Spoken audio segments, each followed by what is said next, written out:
श्री शिवाय नमस्तुभ्यम हर हर महादेव। दोस्तों आप सभी लोग जानते हैं कि 6 सितंबर 2024 को है हरतालिका तीज। दोस्तों हरतालिका तीज का जो दिन होता है ये माताओं बहनों के लिए बहुत ही ज्यादा विशेष होता है, बहुत ही ज्यादा महत्वपूर्ण होता है। और पंडित जी ने अपनी अभी की ही जो कथा चल रही है वही उस कथा में एक बेलपत्री का नया उपाय बताया है, जिस उपाय को दोस्तों जो भी व्यक्ति कर लेता है वो भी इस हरतालिका तीज व्रत के दिन तो भाई आपकी जो भी मनोकामना होगी वो तो पूर्ण होगी ही होगी। साथ ही में अगर आपके जीवन में कोई भी दुख और परेशानी चल रही है, जिस दुख और परेशानी के लिए आपने सारे उपाय करके देख लिए, सारी चीजें करके देख लिए, सारे व्रत करके देख लिए, पर जब भी आपकी दुख और परेशानी जो है दूर नहीं हो रही है, तो उस जगह पर आपको इस हरतालिका तीज व्रत के दिन क्या करना चाहिए, इस एक बेलपत्री वाले उपाय को जरूर करना चाहिए। और दोस्तों ये बात हम आपको पहले भी बता चुके हैं कि पंडित जी अगर कोई नया उपाय बताते हैं तो भाई आप ये मानकर चलना कि उस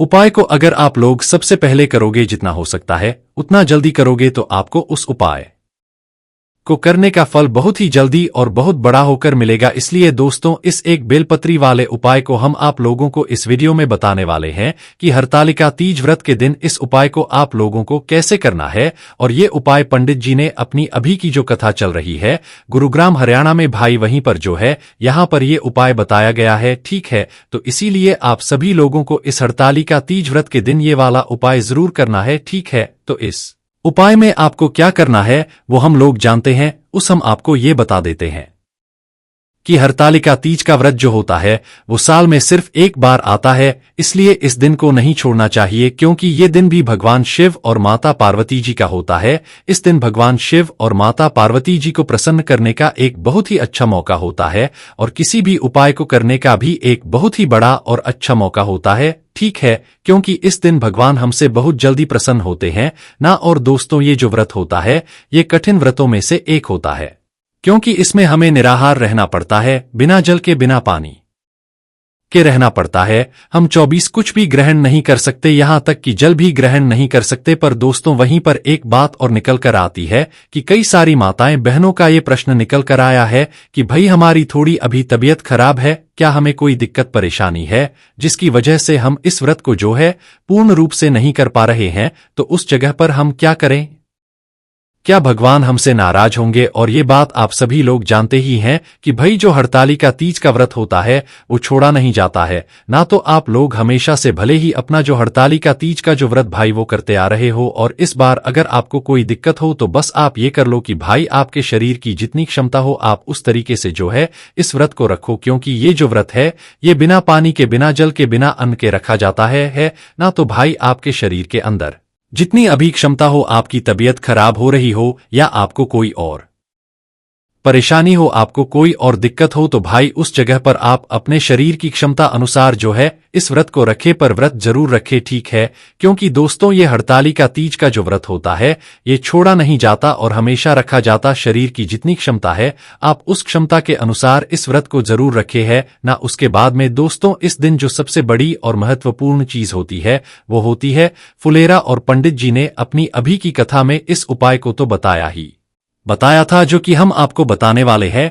पर इसके साथ ये भी बताया था कि आप लोगों को इस दिन फुलेरा के दर्शन जरूर करने हैं। इसी में एक नई बात यह है कि आप लोगों को अपने घर पर भी फुलेरा बनाना है ना। अब आप कहोगे कि घर पर फुलेरा बनाकर हम क्या करेंगे? तो देखो, अगर आपके घर के आसपास कोई शिव मंदिर है और अगर उस शिव मंदिर में फुलेरा उस दिन ना बना तो भाई आपके पास एक बहुत बड़ा मौका रहेगा। आप अपने घर पर फुलेरा बनाना या खरीद कर लाना और अपने ही घर के पास में जो शिव मंदिर हो वहां पर जाकर यहां पर उस फुलेरे को बांधकर आना। अगर आपने शिव जी के मंदिर में फुलेरा बांध दिया तो आपको बड़ा भाग्यशाली समझना है ना, क्योंकि दोस्तों फुलेरा जो है शिव जी के मंदिर में बहुत पहले से ही बन जाता है, क्योंकि बहुत सारे लोग पहले से ही जो है फुलेरा यहां पर बांध देते हैं। पर क्या हम लोग अपने घर पर फुलेरा नहीं बनाएंगे? तब भी आप अपने घर पर फुलेरा जरूर बनाओगे, ठीक है। तो सबसे पहले हम ये जानते हैं फुलेरा कैसे बनाना है, उसके बाद हम कि भाई आपको अपने घर में फुलेरा क्यों बनाना है।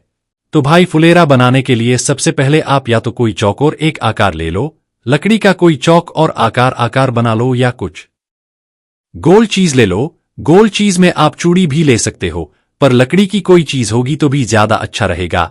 तो करना क्या है, आप लोगों को कोई गोल या कोई चौकोर चीज ले लेनी है और उसमें जो है फूल और पत्तियां बांध देनी है।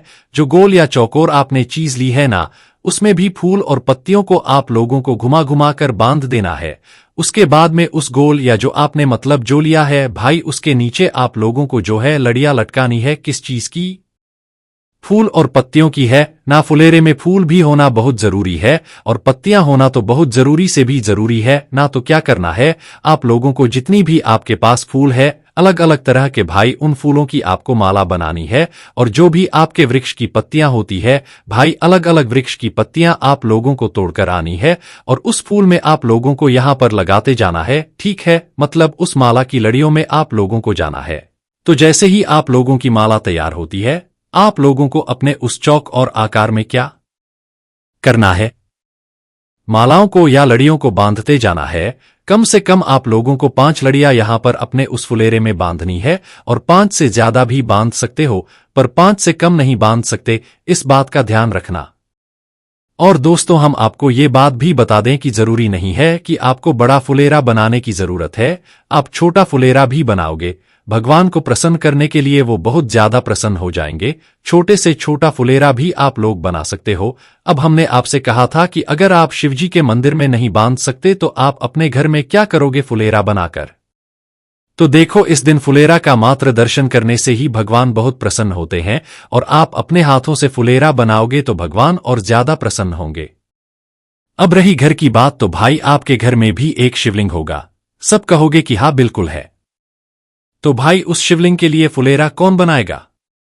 तो भाई अपने ही घर में एक छोटा सा फुलेरा बनाना, भले ही उसमें छोटी छोटी पत्तियां लगाना। जो की पत्ती होती है छोटी छोटी भाई, वो पत्तियां भी आप लगा सकते हो। तो भाई अपने घर के लिए भी एक छोटा सा बिल्कुल आप लोग क्या करना, एक फुलेरा बनाना, बिल्कुल छोटा सा होगा। और उस फुलेरे को अपने ही घर में जो शिवजी का मंदिर है, मतलब शिव जी की जो शिवलिंग है, उसके ऊपर आप किसी जुगाड़ से जो है आप लोग लगा देना। फुलेरा के दिन मतलब हरतालिका तीज के दिन आपको अपने घर पर भी छोटा सा फुलेरा बनाकर अपने ही घर के शिवलिंग के ऊपर इस फुलेरे को जरूर बांधना है। और फुलेरे को थोड़ा इतना ऊपर बांधना है कि आपको शिवलिंग के दर्शन हो सके। बाकी जहां पर हरतालिका तीज व्रत की पूजन होती है भाई, वहां तो एक अलग से बड़ा सा फुलेरा बनता ही बनता है और ये बात आप सभी लोग पहले से जानते ही जानते हो। और इस दिन है माताओं बहनों को 5 फुले देके दर्शन करना है।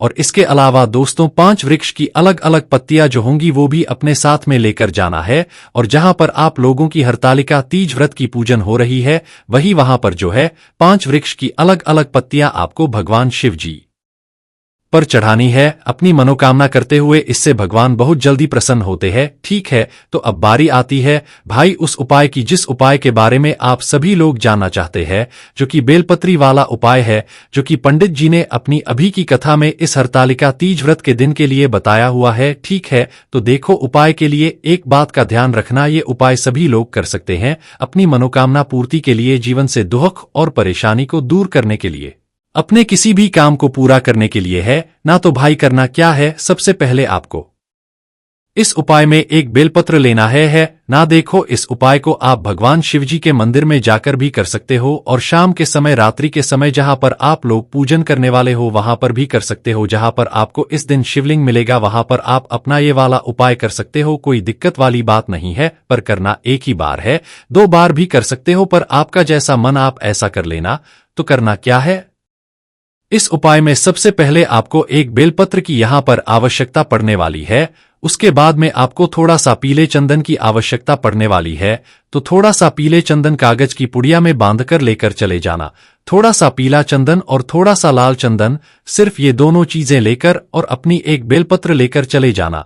जब भी आप अपना उपाय कर रहे हो, सुबह आप विशेष रूप से भगवान शिव जी के मंदिर में जाकर करोगे तो ज्यादा बेहतर रहेगा। और बाकी शाम के समय अगर आप करना चाहते हो, यहां पर आप पूजन कर रहे हो, तो वो आपके ऊपर है।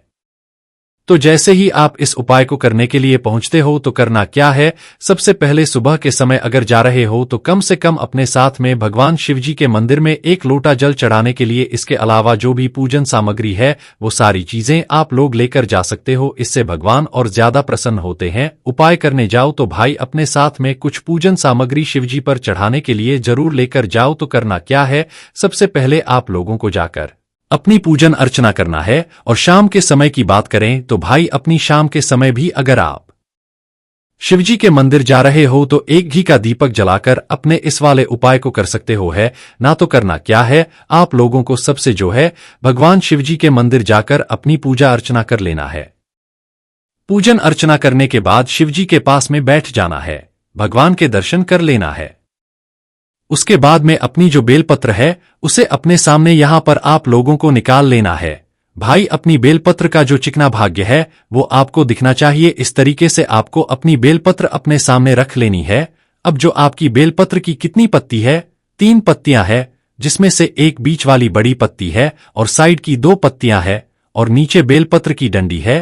तो करना क्या है, सबसे पहले आप अपना पीला चंदन जो है उसे खोल लो, निकाल लो और पीले चंदन के अंदर थोड़ा सा पानी डाल लो है ना। अब देखो इस पीले चंदन का जो टीका है या तिलक है वो सबसे पहले आप इस बेलपत्र की बीच वाली बड़ी पत्ती के बिल्कुल बीचों बीच में एक टीका जैसा लगा दो। अगर चाहो तो भाई इस पीले चंदन का पूरे में जो है बीच वाली बड़ी पत्ती पर लेपन भी कर सकते हो, कोई दिक्कत वाली बात नहीं है। पर पीला चंदन सिर्फ और सिर्फ इस बेलपत्र की बीच वाली बड़ी पत्ती पर लगेगा और कहीं पर भी नहीं लगेगा, ठीक है। वहीं दोस्तों अब बात करते हैं लाल चंदन की। तो बीच वाली बड़ी पत्ती पर आपने लगाया पीला चंदन, तो अब जो लाल, उस लाल चंदन के अंदर भी आप लोग थोड़ा सा जल डाल लेना और उसे घोल लेना, ठीक है।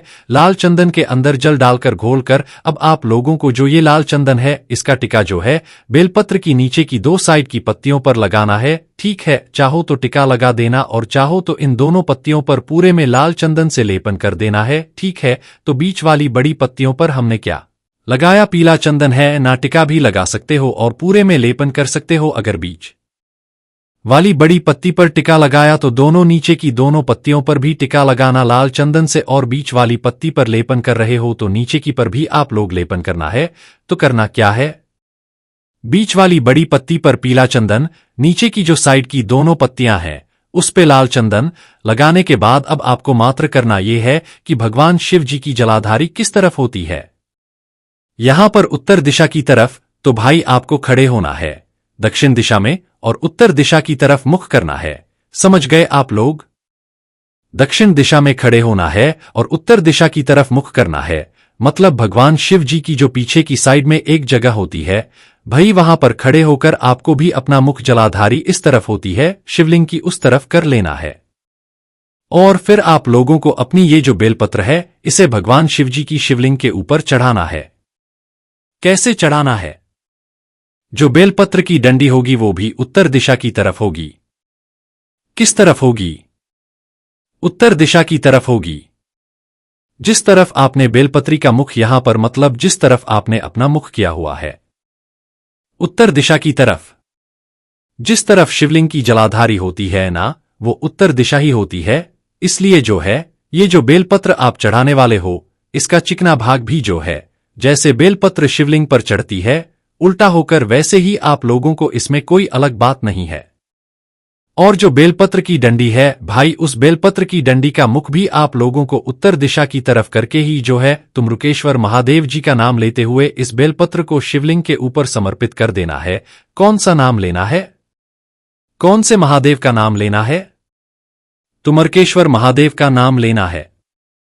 तो तुमरुकेश्वर महादेव जी का नाम लेते हुए आप लोगों को इस बेलपत्र को भगवान शिव जी के शिवलिंग के ऊपर तुमरुकेश्वर महादेव जी का नाम लेते हुए समर्पित कर देना है और भगवान से अपनी वो मनोकामना बोल देना है जिसके लिए आप लोग अपना ये वाला उपाय कर रहे हो। चाहे अपनी कोई दुख और परेशानी रहे हो तो अपनी वह दुख और परेशानी बोल देना, चाहे अपने किसी काम के लिए कर रहे हो तो भाई अपना वह काम भी आप लोग बोल सकते हो। वैसे दोस्तों हरतालिका तीज व्रत के दिन आप लोग इस उपाय को अगर कर लेते हो तो भाई आपको इस उपाय को करने का फल तो मिल ही जाएगा, पर अगर आप चाहो तो इस उपाय को कम से कम 10-15 दिन या 1 महीने तक लगातार भी करोगे तो भगवान शिव जी की बड़ी कृपा आप लोगों के ऊपर यहाँ पर हो जाएगी। ठीक है, तो ये एक बेलपत्री वाला जो उपाय है कि पंडित जी ने बिल्कुल अभी अभी नया उपाय बताया हुआ है, तो आप इस उपाय को जरूर करके देखना, क्योंकि हरतालिका तीज का व्रत ऐसे नहीं आता है। मौका मिला है तो इस मौके को छोड़ना मत और अच्छे से इस उपाय का जो है आप लोग लाभ उठाना। उपाय बिल्कुल नया है, तो जल्दी से जल्दी उपाय को अच्छे से समझना और उपाय को जरूर करना, ठीक है। विशेष रूप से ये उपाय मंदिर में होगा, पर अगर आप लोग हरतालिका तीज की व्रत की पूजन करने के लिए जा रहे हैं तो भाई आप वहां पर भी जो है मतलब हरतालिका तीज व्रत में भी जो है इस उपाय को कर सकते हो है ना। उसके बाद में दोस्तों हरतालिका तीज व्रत की जो पहली पूजन है वो आप प्रदोष काल में कर लेना। ये बातें सभी लोगों के लिए ध्यान रखिएगा और पूरी रात भर आप भगवान शिव जी के नाम का जाप व्रत रखने वाली महिलाएं इस दिन बिल्कुल शुद्धता का ध्यान रखना, किसी से अपशब्द नहीं बोलना, अच्छे से अच्छे मन से भाव रखना और दोपहर में कोशिश करना कि आप लोग सोएना, आराम कर सकते हैं पर सोएना। इस व्रत का अगर आपको पूर्ण फल चाहिए तो ये सारे नियमों का आप लोग पालन जरूर करना। बाकी दोस्तों इस उपाय करने में कोई भी समस्या आती है आप उनसे कमेंट करके पूछ सकते हैं। श्री शिवाय नमस्तु भीम, हर हर महादेव।